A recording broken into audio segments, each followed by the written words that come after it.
À première vue, Maxime, 18 ans, est un jeune homme comme les autres. Mais Maxime, en fait, s'appelait Camille il n'y a pas si longtemps. Depuis 2 ans, il prend des hormones, il s'injecte de la testostérone pour devenir graduellement un homme avec de la barbe, une voix grave et une masse musculaire. Dès l'âge de 3 ans, Maxime se sentait malheureux et prisonnier dans son corps de fille. Mais le pire, c'est lorsque la puberté est arrivée. C'est l'enfer. C'est l'enfer. Les règles, ça c'était la pire chose qui pouvait m'arriver. C'est ça, tu te mets à fixer là-dessus, puis là, à chaque mois, il y a les règles qui reviennent, puis pendant une semaine avant, t'es down. Une semaine après, t'es tanné. Sa mère, Michel, se souvient très bien que Maxime voulait devenir un homme dès son tout jeune âge. C'était de mettre les bottes à son père de travail quand aussitôt qu'il a commencé à marcher. Puis quand il a commencé à aller sur le petit pot, c'était « je veux faire pipi debout ». Puis moi, je disais « ben non, t'es une fille, tu peux pas faire des pipis debout. » « Oui, je veux faire pipi debout comme papa. » Ma mère, elle aimait pas ça. Elle voulait qu'on ait les cheveux longs pour une de ces petites filles. Puis ça a été marquant parce que ça arrivait souvent que j'arrivais. Puis avec les cheveux courts de la fin de semaine avec mon père, puis ma mère, elle se mettait à pleurer. Là. Elle était pas capable. Je le sentais, mais je comprenais pas. Je comprenais pas qu'un jour, ça serait un homme. Pour moi, ça aurait fait une grande fille, mais c'était pas le cas. Puis, ça a été difficile. J'ai fait des efforts pour porter des vêtements de fille, m'intégrer, avoir les cheveux longs. Mais à un moment donné, ça marchait plus. Là, déprime, puis t'as pas le goût de rien faire.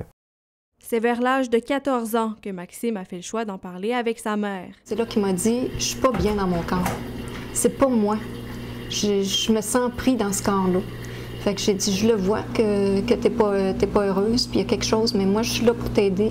Si tu veux, on va faire les démarches, on va aller voir des médecins, on va aller voir des gens. » Maxime a alors commencé ses démarches auprès des médecins et des chirurgiens. Moi, tout de suite en arrivant là, j'ai dit qu'est-ce qu'on fait pour que ça change, là, tu sais. Là, elle, dit, ben, elle m'a tout expliqué, les traitements, les chirurgies qui vont par la suite. Puis là, elle m'a dit, toi, tu te situerais où? Puis là, je fais, moi, tout de suite la chirurgie, là. Chaque année au Canada, environ 200 hommes se font transformer en femmes et environ 50 femmes se font transformer en hommes. Cette dernière opération est donc plus rare et aussi plus compliquée. Ils vont avoir une hystérectomie, enlever l'utérus, les ovaires, puis en dernier lieu, la chirurgie des organes génitaux. La première chirurgie qui va être constituée à faire, le pénis. La deuxième chirurgie, où on va mettre des implants testiculaires. Puis la troisième chirurgie, on va mettre un implant pénien qui va permettre à la personne d'avoir des érections.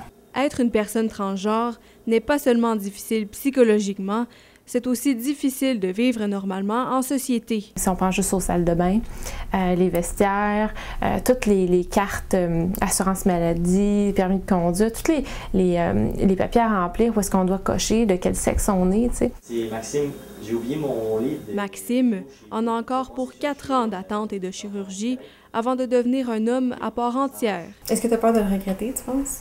Non, ça jamais. Ça, c'est sûr que non.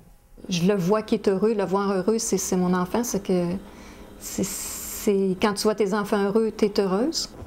Quand il aura 22 ans, Maxime vivra donc dans le bon corps, un moment qu'il a attendu toute sa vie. Amélie Richard pour La Cité, à Ottawa.